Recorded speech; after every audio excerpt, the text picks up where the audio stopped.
이렇게 광장에 가득 차도록 모여주신 야단법석 참석자 여러분들, 고맙고 반갑고 눈물 나도록 여러분들 만난 것을 기쁘게 생각합니다. 만해 한용운 스님이 1932년에 발표한 글 고난의 칼날의 설화입니다. 만해 스님이 남긴 아름다운 민족시는 다들 많이 알겠지만 이 글은 잘 알려지지 않은 글입니다. 고난의 칼날의 설화. 세상 사람이 쉽고 성공할 일이면 하려고 하고 어렵고 성공할 가망이 적은 일이면 피하는 경향이 있으니 그것은 옳지 않다. 어떠한 일을 볼 때 쉽고 어려운 것이나 성공하고 실패할 것을 먼저 보기보다는 그 일이 옳은 일인가 그른 일인가를 먼저 볼 것이다. 아무리 성공할 일이라도 그 일이 근본적으로 옳지 못한 일이면 일시 성공했을지라도 그것은 결국 파탄이 생기고 마는 법이다. 그러므로 하늘과 땅을 둘러보아 조금도 부끄럽지 않은 옳은 일이라면 용감하게 그 일을 하여라. 그 길이 가시밭길이라도 참고 가거라. 그 일이 칼날에 올라서는 일이라도 피하지 마라. 가시밭길을 걷고 칼날 위에 서는 데서 정의를 위해 자기가 싸우는 그 길을 오늘 이제 우리는 가려 합니다. 이렇게 말씀하셨습니다. 그리고 다시 말씀하시기를 그러므로 나는 지금 가난한 조선에 있어서 정의의 칼날을 받고 서거라 하고 말하고 싶다. 무슨 일이든 성공이나 실패보다 옳고 그른 것을 먼저 분별할 줄 알아야 한다. 저는 이 글을 읽고 만해 스님은 칼날에 서신 분이 아니고 본인이 자체가 칼날이었구나 생각했습니다. 만해 스님이 어떤 분입니까? 선교를 겸하셨고 당신의 일생을 조선의 독립운동을 위해서 한치도 어긋남 없이 외롭고도 치열한 길을 가셨던 분입니다. 과연 나는 칼날 위에 서 있는 마음으로 인생을 하루하루 살고 있는가? 이게 이익이 될까? 손해가 될까를 먼저 안 따지고 이게 옳은 일일까 그른 일일까를 먼저 따지며 나는 내 길을 갔던가? 부끄럽습니다. 때로는 옳은 길인 줄을 알면서도 피한 적이 있고 이익이 되는 길을 취한 적도 많았습니다. 다시 지나온 세월을 돌아보면서 고난의 칼날의 설화는 만해 스님의 가르침을 잊지 않겠습니다. 정의의 칼날을 밟고 스님이 일러준 그 길을 가겠습니다. 여러분들과 함께 정의롭고 외롭지만은 고난의 칼날 위에 서는 심정으로 오늘 이 자리에 올라왔습니다.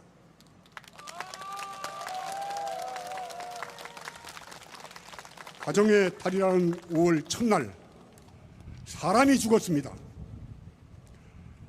건설 노동자 양회동 씨가 제 몸에 불을 붙여 세상을 떠났습니다. 이 정권은 땀 흘려 일하는 노동자를 잡범, 양아치로 몰아 죽음에 이르게 했습니다.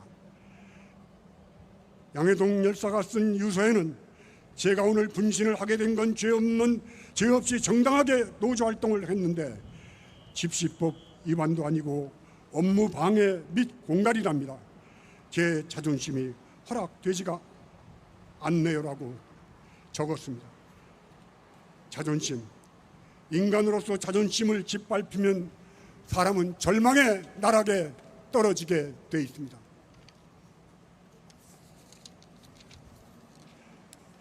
우리는 그동안 검찰 조사실에 불려가 가정 모욕과 공갈 협박을 받아 스스로 목숨에 잃은 많은 사람들을 보아왔습니다.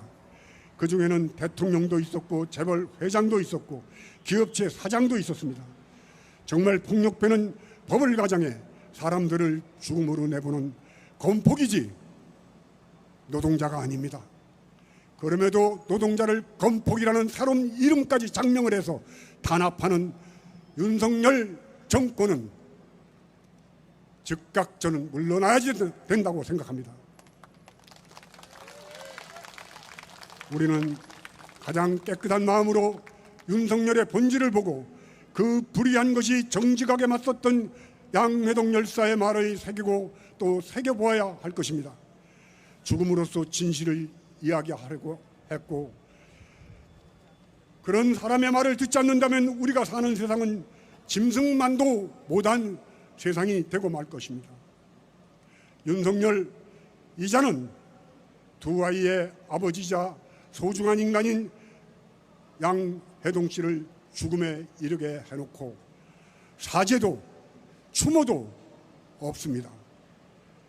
뿐만입니까? 입으로는 이태원 참사 추모한다고 하면서 40교제가 열린 2022년 12월 16일 윤석열은 축제에 참석해 쇼핑을 하면서 술 좋아한다고 술잔 샀다고 그러겠네 하며 웃으면서 농담까지 했습니다. 자기 나라 국민이 159명이 자신이 대통령일 때 억울하게, 그것도 길바닥에서 영문도 모른 채 그렇게 억울하게 죽어갔습니다. 세상은 인재라며 그때 국가는 어디에 있었냐고 묻고 있었습니다. 그런 날이었습니다. 그런 날 추모제에 들어 유가족의 손 한 번 잡아주지 못할 망정 얼마 떨어져 있지 않은 곳에서 열린 축제에 참석해서 쇼핑이라뇨.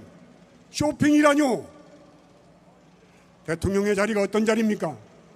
그 어떤 일보다 국민의 생명과 재산을 보호하는 것을 첫 번째 사명으로 삼는 자리입니다. 윤석열에게는 그것이 보이지 않습니다. 자기 국민의 죽음 앞에 그러한 망동을 하는 것은 인간이 할 수 있는 일이 아닙니다.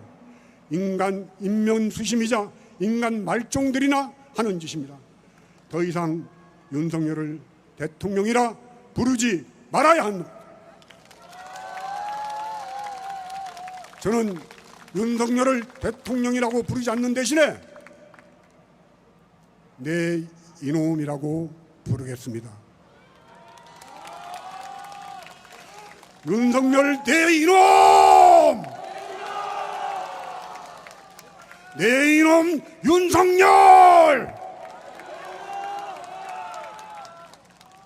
제가 윤석열 하면 여러분들은 내 이놈 해주시고, 제가 내 이놈 하면 여러분들은 윤석열 해주시길 바랍니다. 국민의 신임을 배반하는 것으로 헌법수호의 관점에서 용납될 수 없는 중대한 법 위배 행위라는 2017년 3월 10일 헌재 판결문에도 나오듯 국민 신임을 배신한 것은 현직 대통령이라 해도 용납할 수 없는 행위입니다.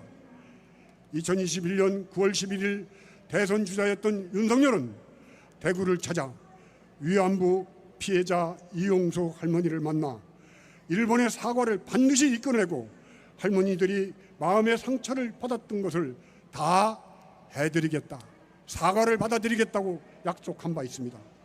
그런데 2023년 4월 24일 워싱턴 포스트지와 인터뷰에서 일본이 100년 전 역사 때문에 무릎을 꿇어야 한다는 생각을 저는 받아들일 수 없다고 말했습니다. 지가 뭔데 사과를 받아들이지 못하겠다고 말할 수가 있습니까? 일본 놈입니까?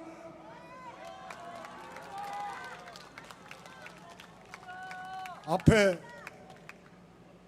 위안부 할머니들에게는 반드시 사과를 받아주겠다고 약속을 하고 100년 전의 일을 다시 사과를 하도록 하는 것을 저는 받아들일 수 없다니까. 이미 그때는 선거 때 표를 얻기 위해서 이용수 할머니에게 거짓말을 한 것입니다. 사기를 친 것입니다. 대통령이 되기 위해서, 자기 이익을 보기 위해서 결국은 지키지 않을 약속을 했던 것입니다. 윤석열은 국민의 믿음을 배신했습니다. 간호사법도 마찬가지입니다. 윤석열은 대선 후보 때인 2022년 1월 11일 대한간호협회를 찾아 공정과 상식에 합당한 결과가 도출될 수 있도록 저희 의원님들께 잘 부탁드리겠습니다라고 약속했습니다.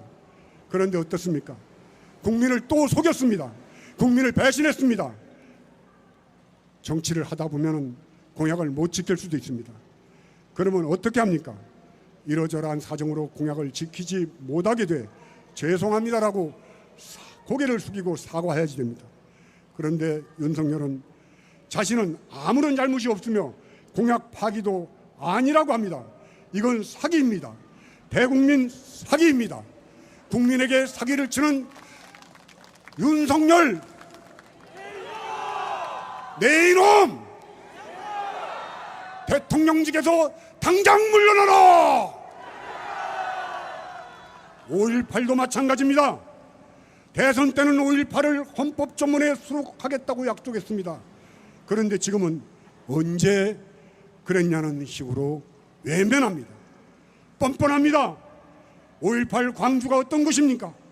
광주 시민이 전두환 군사 반란 세력에 맞서 숭고한 피로 자유와 인권, 민주주의를 지킨 것입니다. 그런데 윤석열은 2021년 10월 19일 부산에서 우리가 전두환 대통령이 군사 쿠데타와 5.18만 빼면 잘못한 부분이 이제 그런 부분이 있지만 그야말로 정치는 잘했다고 얘기하는 분들이 많습니다라고 전두환을 찬양했습니다. 전두환이 누굽니까? 이미 내란 수괴범으로 구속당하고 사형 판결까지 받은 범죄자였습니다. 법률을 다룬다는 자가 범죄자를 찬양했습니다. 광주 시민의 숭고한 피를 모독한 행위입니다. 그러나 이게 마지막이 아닙니다. 윤석열 지사는 많은 사람들이 비판하자 SNS에 과일 사진을 딱 올려놓고 국민의 가슴에 염장질을 했습니다.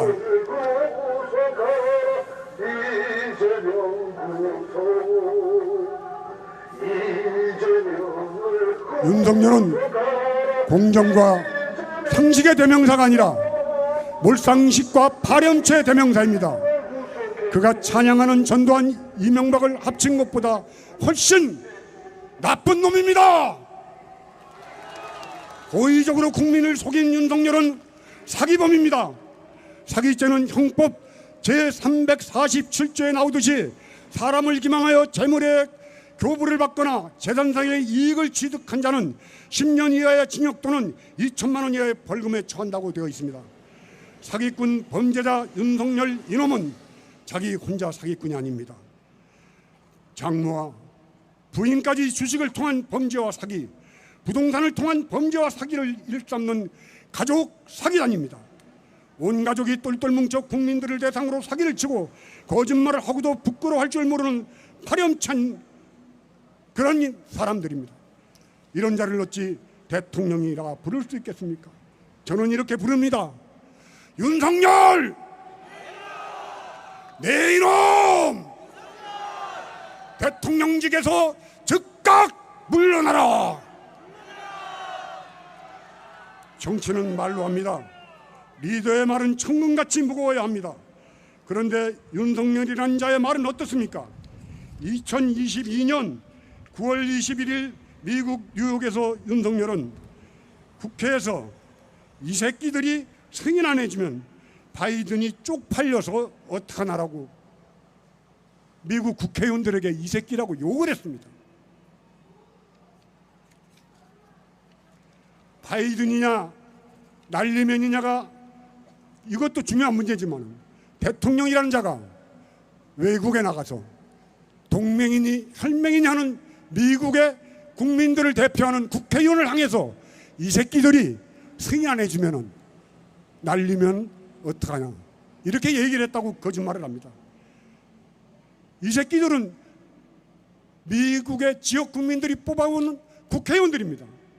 대통령직에 있는 자가 자기 국민의 대표인 국회의원들에게 이 새끼 저 새끼 한 것과 다름이 없다고 홍보수석이었던 김은혜 대변인은 우리나라 국회의원들에게 이 새끼라고 했다고 변명을 했습니다. 국민에게 욕하는 윤석열을 제가 이놈이라고 부르지도 못합니까? 윤석열 내 이놈! 내 이놈 윤석열! 당장 물러가라! 입만 시정 잡배가 아닙니다. 2022년 2월 12일에는 열차 안에서 구두를 신고 다리를 올린 사진이 공개됐습니다. 공공이 이용하는 열차에 구두발을 올리는 놈이 세상에 어디 있단 말입니까? 아프리카에서 노예를 잡아서, 흑인들을 잡아서 노예로 팔아먹던 악질 노예상들도 노예 앞에 구두발을 올리는 건 그렇게 쉽지 않다고 생각합니다. 저작거리의 시정 잡배도 이런 막대먹은 행동은 안 합니다. 이거를 요즘 젊은이들은 양아치라고 얘기를 합니다. 여러분, 이런 놈을 어떻게 대통령이라고 부르겠습니까? 윤석열 내 이놈! 당장 물러가라! 내 이놈 윤석열! 역사 문제는 또 어떻습니까? 윤석열은 일본의 사과와 배상 없이 한국 기업의 돈으로 해결하는 제3자 변제안을 내세웠습니다. 한마디로 피해자와 가해자를 뒤바꿔버린 꼴입니다. 일본이 독도를 자기네 땅이라고 하는데 따지도 못합니다. 120년 전 친일 매국노들도 탐복하고 갈 내선 일체 부활을 윤석열은 꿈을 꾸고 있다고 저는 단언합니다. 영업사원 1호가 나라를 팔아먹고 있다는 비판이 하나도 틀린 게 없습니다. 윤석열 이놈은 국가 원수가 아니라 국민의 왼수입니다. 구한말 위정자들이 무능하고 굴욕적이어서 외세 앞에서는 머리를 조아리고 굴신했으나 제 백성들에게는 야수 같은 짓을 일 삼았습니다. 그래서 나라가 망했습니다. 오늘 우리는 바로 그러한 자들을 목도하고 있습니다. 그러나 우리는 그때 나약한 백성이 아닙니다. 박정희 전두환의 군부 독재 총칼에도 굽히지 않았습니다. 이제 우리는 불의하고 무도하고 파렴찬 윤석열에 맞서 파사 현정의 깃발을 높이 들어야 될 때입니다. 삿된 것을 깨뜨려 바른 것을 드러내는 파사 현정, 따로 바른 것을 찾을 필요가 없습니다. 삿된 것을 몰아내면 바른 것은 저절로 드러나게 되어 있습니다. 윤석열을 끌어내리는 것이 파사이고 그것이 현정입니다. 권력을 이용해 국민을 압살하려고 했던 박정희 전두환의 최후를 우리는 압니다. 윤석열의 갈 길은 명약관화합니다. 앞으로 마지막으로 양해동 열사의 어머님 말씀을 전해드리며 마치도록 하겠습니다. 남의 눈에 피눈물을 흘리게 만들면은 본인은 돌에 맞아 죽는다. 윤석열 내 이놈! 내 이놈 윤석열! 양해동 열사 어머니의 말을 명심하도록 하여라.